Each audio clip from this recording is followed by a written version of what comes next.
अमरावती जिल्ह्यातील शिवसेना पदाधिकारीसह आझाद हिंद मंडळाची एकेकाळी धुरा सांभाळणारे सर्वांचे परिचित मनमिळावू व्यक्तिमत्व असलेले सोमेश्वर पुसदकर यांच्या स्मृतिप्रित्यर्थ प्रथमच लोक फाउंडेशनच्या वतीने लोक गौरव पुरस्कार कार्यक्रम हनुमान व्यायाम प्रसारक मंडळीत आयोजित करण्यात आला होता। या कार्यक्रमात पुसदकर यांच्या प्रथम स्मृतिप्रित्यर्थ नागरिकांना दीनदुबळ्यांना मदतीला धावून जाणाऱ्या स्वयंसेवी संस्थांना लोक गौरव पुरस्काराने सन्मानित करण्यात आले। या गौरवाचा मानकरी अमरावती शहरातील नानक रोटी ट्रस्टला देण्यात आला। नानक रोटी ट्रस्टच्या पदाधिकारी कार्यकर्त्यांनी कोरोना काळात संचारबंदीत अनेक गरीब नागरिकांची सेवा केली। बेघर नागरिकांना तर रुग्णालयातील रुग्ण नातेवाईकांना सकाळ संध्याकाळ भोजनाची व्यवस्था केली। ही सेवा अनेक वर्षापासून कोरोनाच्या भयावह काळात सुद्धा सुरूच राहिली। या मानवतेची सेवा पाहून नानक रोटी ट्रस्टला लोक गौरव पुरस्कार देऊन त्यांना सन्मानित करण्यात आले। 1 लाख रुपये सन्मानपत्र देऊन त्यांना सन्मानित करण्यात आले। राज्याच्या महिला बाल विकास मंत्री ॲडव्होकेट यशोमती ठाकूर, शालेय राज्यमंत्री बच्चू कडू, माजी आमदार बीटी देशमुख, वनराईचे गिरीश गांधी तसेच पद्मश्री प्रभाकर वैद्य यांच्या उपस्थितीत हा सोहळा संपन्न झाला। या कार्यक्रमात स्वर्गीय सोमेश्वर पुसदकर यांच्या प्रतिमेचे पूजन करून त्यांच्या प्रती सर्व नागरिकांनी श्रद्धांजली वाहिली। यात प्रमुख अतिथीचे पुष्पगुच्छ देऊन स्वागत करण्यात आले। स्वर्गीय सोमेश्वर पुसदकर यांनी केलेल्या कार्यावर अनेक अतिथींनी आठवण करून त्यांच्या कार्यावर प्रकाश टाकण्यात आला। पुसदकर यांनी आझाद हिंद मंडळाची धुरा जोपासली, ते कार्य शेवटपर्यंत मंडळाच्या पदाधिकाऱ्यांनी सांभाळले, असे वक्तव्य अनेकांनी केले। आपली प्रेमाची व्यक्ती जी असते ना, तिला जपून ठेवायचं असतं, तिच्या आठवणी जपून ठेवायच्या असतात आणि त्या आठवणींमधनं दुःख न घेता त्या आठवणीमधनं प्रेरणा घ्यायची असते आणि समोर चालायचं असतं। ज्या व्यक्तीने या अमरावतीला एक जिवंत स्वरूप दिलं, त्या व्यक्तीच्याला सातत्यानं जिवंत राहण्यासाठी तुमचे अश्रू आम्हाला नको आहेत, तुमची साथ आम्हाला पाहिजे आणि ती साथ तुम्हा सर्वांची, तुमची, खास करून वृषाली बहिणींची आणि आर्या आणि रेवणन तुमची या ठिकाणी मिळेल।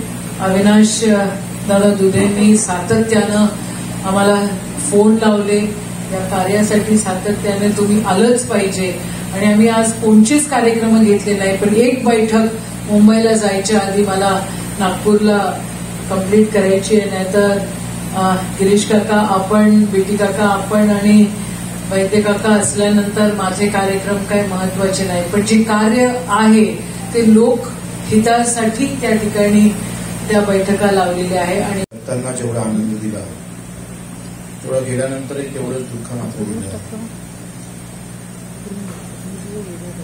कधी हसलो नाही आणि मुक्त मनानं राहिलो नाही असं सोमेश्वरची कधी भेट नव्हती। शिवसैनिक असताना त्यांच्या नेतृत्वातही काम केलं।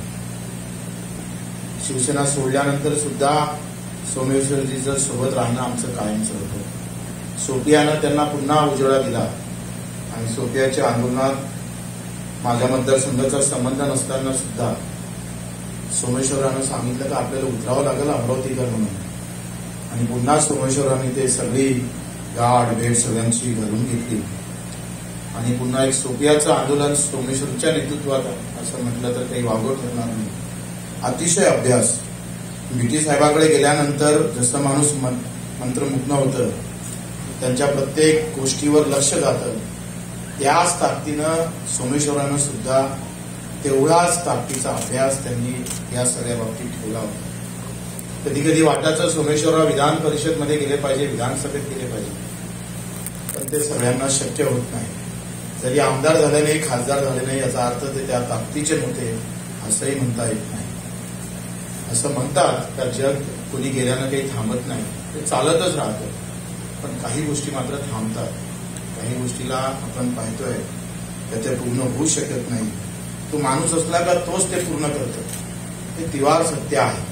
सोमेश्वरराव जर असतं तर कदाचित अधिक काही वेगळं वळण, वेगळ्या गोष्टी या अमरावतीत घडल्याशिवाय राहिल्या नसत्या।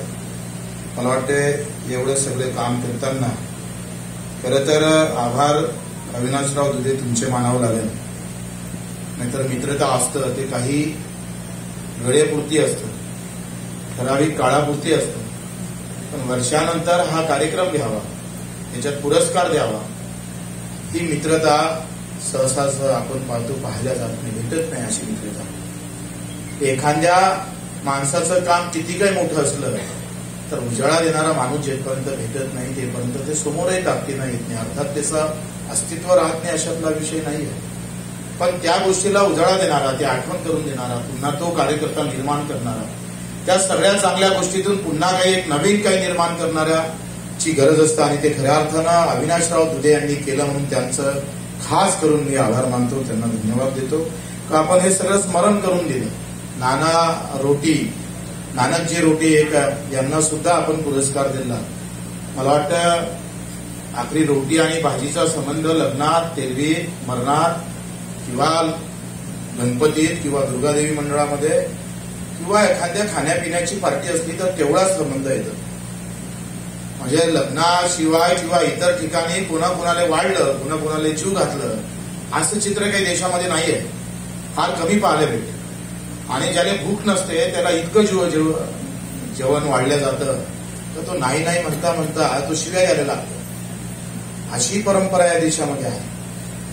एका गणपतीच्या सीझनमध्ये 10 आमंत्रण असते आणि 10 ठिकाणी कडूसाहेब आम्हाला थोडं थोडं खावं लागतं, मग तुमच्याकडे यावं लागतं. अशी व्यवस्था आहे आणि अशी सगळ्या परंपरा आहे. त्या परंपरेला सगळ्याला तोडून तुम्ही जी नानकजी रोटी सुरू केली त्याबद्दल आमचा तुझ्यावर आभार आहे, धन्यवाद आहे. ही लहान गोष्ट नाहीये. उपाशी मन, उपाशी जीव कसा तडपतं तेव्हा तिथं गेलं ना तेव्हा ते समजतं. मला आठवत आहे आमच्या घरी ज्वारी आमच्या वडिलाच्या मित्राकडून नानासाहेब इंगोले, बाबासाहेब इंगोलेकडून यायचे. असाही काळ आम्ही पाहिला. आणि दाण्यासाठी कसं कसं तडपतं माणूस, हे काही फार दूर जायची गोष्ट नाहीये. म्हणून मंदिरं उभे राहतात, मस्जिदी उभी राहते. अशा वेळेस खऱ्या अर्थानं गरज असतं आरोग्याची, हॉस्पिटलची. तेव्हा मात्र आम्ही मग्न असतो कुठेतरी एखाद्या मंदिर मस्जिदीमध्ये. अशा वेळेस आपण खरं तर नानकजीचं जे कार्य आहे ते अतिशय प्रभावीपणे तुम्ही सुरू करताय, केलं आहे. बऱ्याच आहे, तुमच्यासारख्या संघटना अधिक आहे. तुम्ही 15,000 लोकांना जीव घालत असेल, काही 1,000 लोकांना जीव घालत, काही असे लोक आहे एकच लोकांना जीव घालते, तोही तेवढाच पुण्यवान आहे, तोही तेवढाच मजबूत आहे. आणि असं महत्वाचं काम आपण याच्यावर अमरावतीमध्ये करतात आणि तुमची निवड या माध्यमातून केली ही खरं तर फार मोठी गोष्ट आहे. अजय शृंगारेसह प्रदीप इंगोले, विदर्भ न्यूज, अमरावती.